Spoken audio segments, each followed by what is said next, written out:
The United States Navy operates the most advanced, obscenely expensive warships in human history. A single Arleigh Burke-class destroyer costs nearly $2 billion to build. It can shoot down supersonic ballistic missiles from the edge of space with terrifying accuracy. But in the dark, narrow waters of the Strait of Hormuz, these mechanical titans share a fatal flaw. They are completely blind to the cheapest, most primitive threat on the ocean. And the Iranian Revolutionary Guard Corps knows exactly how to exploit this massive vulnerability. For years, the Pentagon war games repeatedly ended in the exact same devastating scenario. A billion-dollar American destroyer enters the crowded, chaotic waters of the Persian Gulf. Suddenly, 50 fiberglass speedboats emerge from the coastline, racing at 60 knots. These aren't military-grade vessels, they are essentially retrofitted civilian pleasure craft. But they are heavily packed with high explosives, rocket-propelled grenades, and anti-ship mines. By the time the destroyer's massive Aegis radar system locks onto the swarm, it is already too late. You cannot use a $3 million Tomahawk missile to hit a bouncing wooden boat at close range. The ship's automated defensive cannons simply cannot track 50 erratic targets simultaneously. In simulation after simulation, the pride of the US Navy was consistently sent to the bottom of the ocean. Naval commanders were absolutely terrified of this asymmetrical swarm tactic. They desperately needed a weapon system that could loiter above the fleet and shred multiple small targets. They looked at the F-35 stealth fighter, but it was too fast and carried too little ammunition. The solution to this modern multi-billion-dollar naval crisis wasn't found in a futuristic laboratory. It was found sitting in the dusty boneyards of the United States Air Force, a heavily armored, distinctly ugly relic from the Cold War era. Enter the Fairchild Republic A-10 Thunderbolt II, affectionately known as the Warthog. This aircraft wasn't designed for dogfights or breaking the sound barrier. It was designed to fly dangerously low over Europe and annihilate Soviet tank columns. When the Navy finally asked for help, the Air Force deployed the Warthogs to the Middle East. And the moment these heavily armored jets began patrolling the strait, the Iranian Swarm strategy collapsed. Because the A-10 possesses something no modern stealth fighter or naval destroyer has.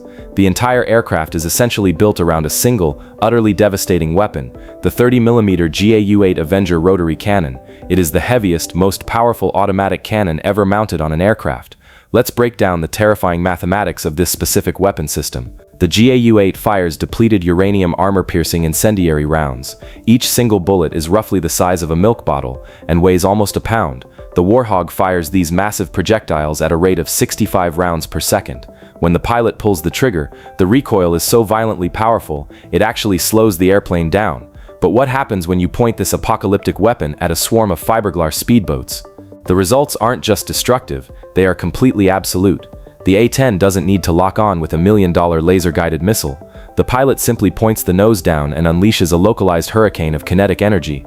A 1-second burst puts over 60 depleted uranium shells into a space the size of a living room. The kinetic impact instantly vaporizes the small craft, detonating its fuel and ammunition simultaneously. And the psychological impact is arguably even more devastating than the physical destruction. The bullets travel significantly faster than the speed of sound. By the time the Iranian speedboat crews hear the legendary terrifying Berber or T sound of the gun, the boat next to them has already been completely erased from existence. Unlike modern jets, the A-10 can fly incredibly slow, loitering over the battle space for hours. It has a massive titanium bathtub surrounding the pilot, making it virtually immune to small arms fire. The IRGC commanders watched this flying tank operate, and their tactical doctrine shattered. You cannot intimidate an American destroyer when an A-10 is flying cover directly above it.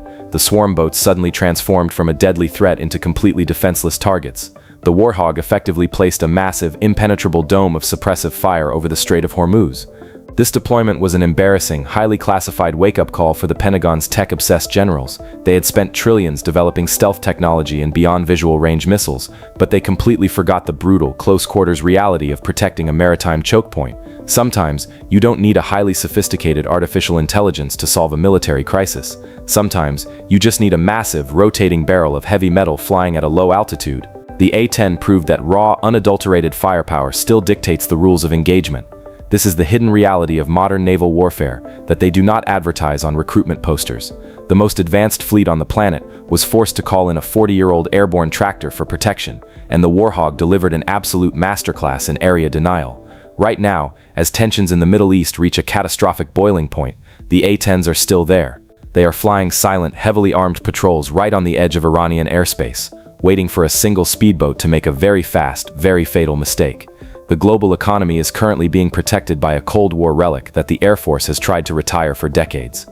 Every time the politicians try to scrap the A-10 program, a new crisis proves exactly why it is irreplaceable. The Warthog didn't just save the Navy's multi-billion-dollar destroyers. It completely neutralized the most dangerous geopolitical choke point on the global map. The era of the fast attack swarm is officially dead in the water, and the A-10 pulled the trigger,